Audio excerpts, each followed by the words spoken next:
Hello, everybody. Welcome back to Game Burrow's station, where we'll be reviewing another episode of Ducktales. Not any episode of Ducktales. In fact, it's episode 17 from the confidential case files of Agent 22. And, I don't know about you, Matt. Jared's not here also, by the way, but that's not important. I don't know about you, Matt. It's never important. This might be my favorite episode, for more than one reason. I definitely think it's one of the strongest episodes we've seen. Mm-hmm. So coming out of the gate, maybe a bit of a spoiler of where our review might be headed. Well, most of our reviews are spoilers. If you've seen the episode... No, yeah, just our opinions, but whatever. Okay, so Mrs. Beakley is kidnapped by a strange... was it egret or herring? Herring. Herring. Black herring. Yeah, the black herring. Yeah. Because I think at first I thought it was Karen, was they were calling her. And I was going to accept that. But, she gets kidnapped. So Scrooge and Webby go on a case. And this is the first time, really, since the first episode, we've seen kind of Webby's obsession with Scrooge kind of come back into play in his past adventures. I completely forgot about that. Yeah. But we'll get into that in a second. Because she had her whole, your standard conspiracy theory red string corkboard thing going on for a while. Yeah. And then she kind of lost sight of that, I guess, with the nephews having someone to hang out with her. But we get back to that. Scrooge and Webby find she's missing. The triplets are watching TV, and Donald conveniently is not in this episode for probably the best reason he's never not been in an episode, just in the fact that he's locked in the pantry and he can't get out. And you just hear all the typical Donald, let me go. I can't do the voice. Just banging on the... Yeah, just banging on the door. And that actually, right off the bat, that had me in stitches. It had me. But this episode loaded. If there was ever anything with people wondering, there's always the Pixar theory universe and this and that. Yeah. I think this is actually one where I'm like, no, there might actually soon be a Disney afternoon universe again. I'd be down. Because, do we... It's not a spoiler because you're going over the synopsis. No, we're going over the synopsis. So Hush Agents and Fowl, two organizations, I believe, from the original Darkwing Duck cartoon, are back in play with Scrooge and Mrs. Beakley once working for Hush and the Heron having worked for Fowl, all to get this mythical recipe for an ancient druid recipe from the Gummy Bears, if you remember that old show. Yeah, what's funny is they didn't mention them directly, but they showed the pamphlet. The scroll. And it's clearly the gummy... Oh, no, it's just the silhouette. And if that doesn't make any things work better, they actually... Where the Heron's secret lair is, there's all these bushes that have been planted there, and they're not native to the island, they make a point of saying. And, just right off the bat, there's all this...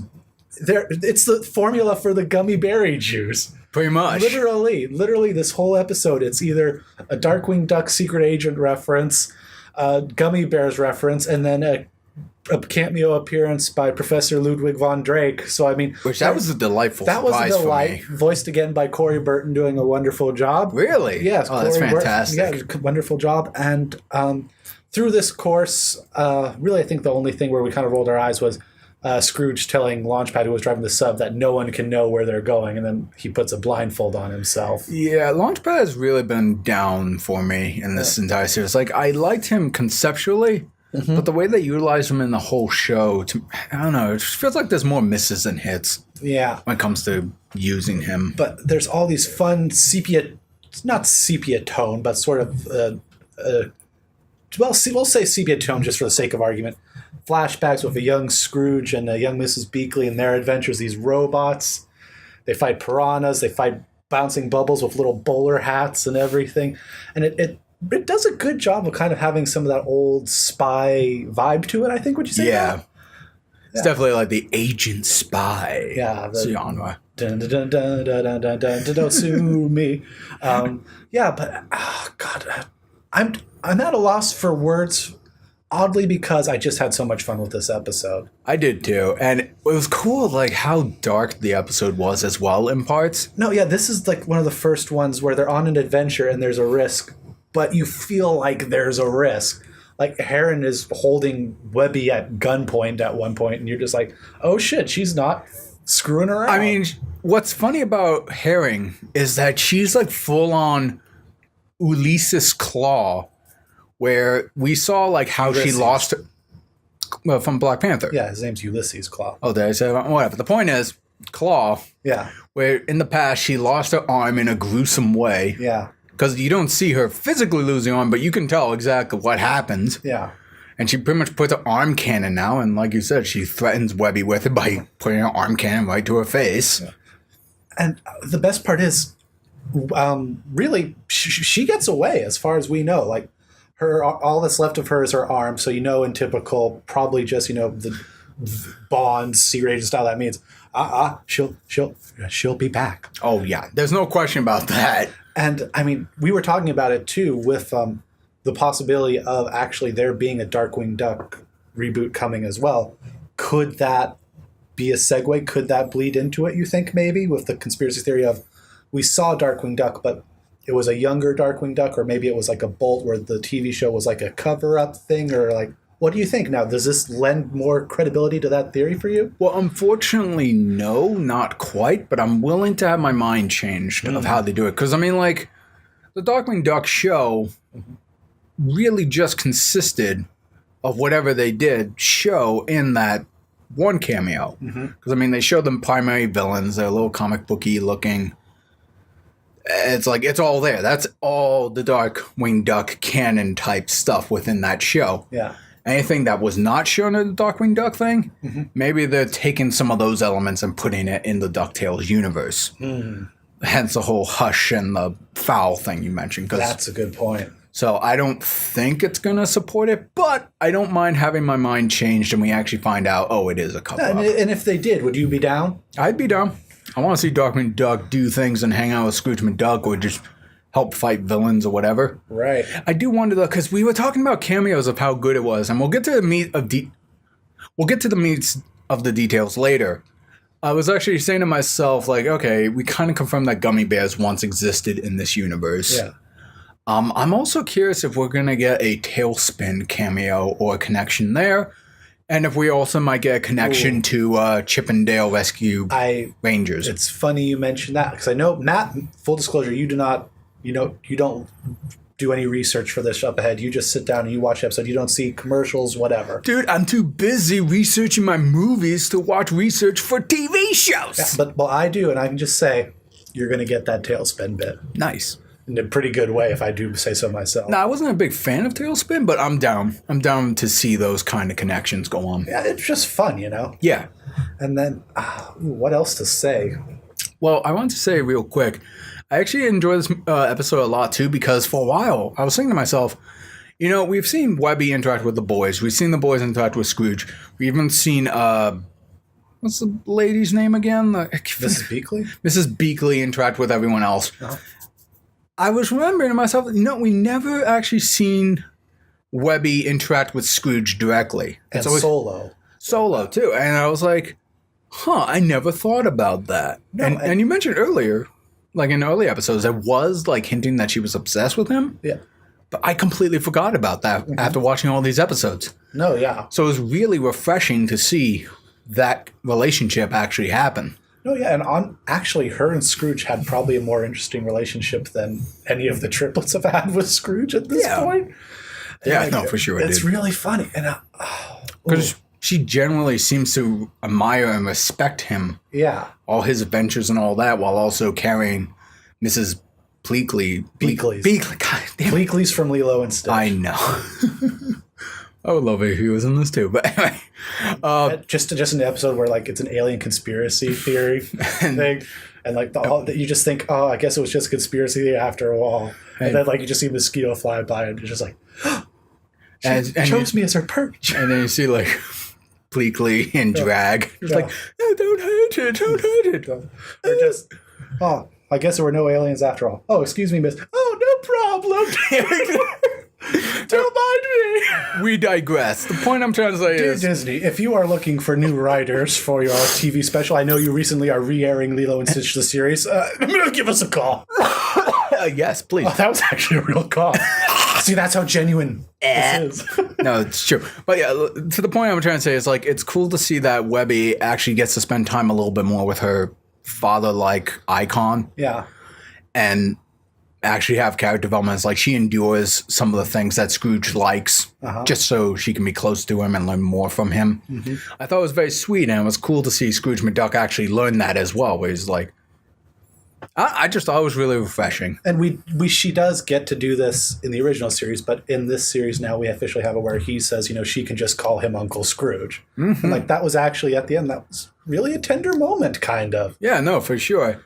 And it's kind of cool, like how they kind of like did some callbacks to his like joking, like, oh, she's just a damsel in distress. It's like, she know, but she just have a drink of tea or whatever. And yeah, but it didn't feel like they were. It felt genuine in its use. It did. Of it. Yes. It felt very genuine. She was a legit character going through the motions. No, yeah, a fun villain who I don't know who voiced Black Herring, but I thought she did I was going to ask you too, because it was really cool when we find out about Goldie. Yeah. And how that was the lady from 2.5 Men. Yeah, but I don't know who. I don't have it with me right now, so I don't want to commit to it.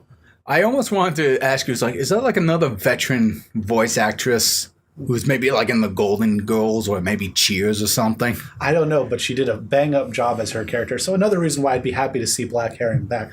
And again, in case you haven't figured it out, in this episode, there was just one story. There wasn't 3 stories, 4 stories, 5 stories. Yeah? No, this was one story. And guess what? Proof that too many cooks spoil the soup, so to speak, written, or at least the story, according to the Wikipedia here, story was by one person as opposed to 3 or upwards of 4 people. So I think that just helped with the clarity of this episode. I agree. It definitely felt more concentrated, more focused and all that. Hang on. Jared's at the door. Jared, what the hell are you doing here? Get out of here! I'll teach him. Sorry about that, guys. Nah, but just because we were so taken by this episode, really, and I think, again, like we said, too many cooks spoil the soup, I really just feel like right now, from a writing standpoint, or at least a story standpoint, because it says story on Wikipedia, so I don't want to guarantee there weren't other writers. For a story standpoint, yeah, I would like to give a shout out to Mr. Chris Magalas. I think it's Megahai. I'm sorry, I'm trying to give Magalhae. I was trying to give this guy a shout out, and I went and butchered his name. So, well, I'm guessing that's how you pronounce it. Magalhae. Well, Chris, thank you for giving us a solid Ducktales episode. Oh yeah, we hope to see more like that. Yeah, we hope to see you more. Because I definitely feel like this episode might carry over to like other events later on, especially when we approach the season finale. Mm-hmm. So here's hoping. Yeah. Oh, one more thing. I don't know if we're done talking about like how much we appreciate the characters and all that. We were talking about cameos about the bears, the gummy bears guys, and like Darkwing Duck and all that. There was writing on the cave wall when I almost said Darkwing Duck. Scrooge McDuck and Webby were trying to get through with the robots and piranhas. Yes, and it said like 0101 and like a whole bunch of numbers, just like a paragraph. Mm-hmm. And I humored Mark. I don't know if you agree with it or not. I'm probably wrong. Mm-hmm. But part of me kind of feels like that's like an Easter egg to the Futurama episode where Bender learned the code to go back in time. And he would just go 0101, and you just like create a portal and go back in time and steal for the naked alien guys. Yeah. Jeez, Disney hasn't even officially purchased Fox yet. But that's what it looked like to me because it started 010110. And it's just like, I'm probably wrong. It's probably just random ass code, but no, but who knows? Maybe that code though will lead to something in the future. We might have to remember Bender's binary butt time travel tattoo. Yeah. Well, now that we've reached that point, Matt, any final words? Just looking forward to next week or what? Yeah, no, I think this was a very solid episode to end our binge on. Mm-hmm. And I can't wait to see. Do you know how many more episodes are left of this season they have planned?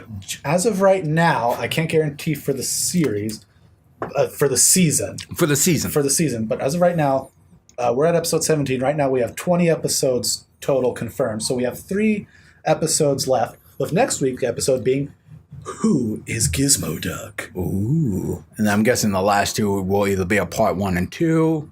Involving Vampilla or whatever you call it. Involving who? The witch duck. Magica.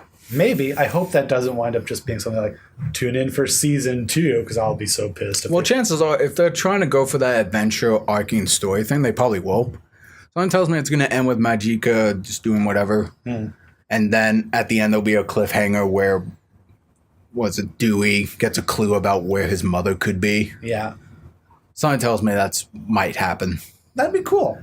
So we'll see. Yeah, we'll see. So tune in next time, everybody, where once again, we're going to be reviewing Ducktales and the Gizmo Duck episode coming up. To be continued, everybody. Go bounce around with some gummy bear juice. Gummy bears spreading destruction almost everywhere. What? That line was hilarious. Was that the line? That was the line. I'm happy.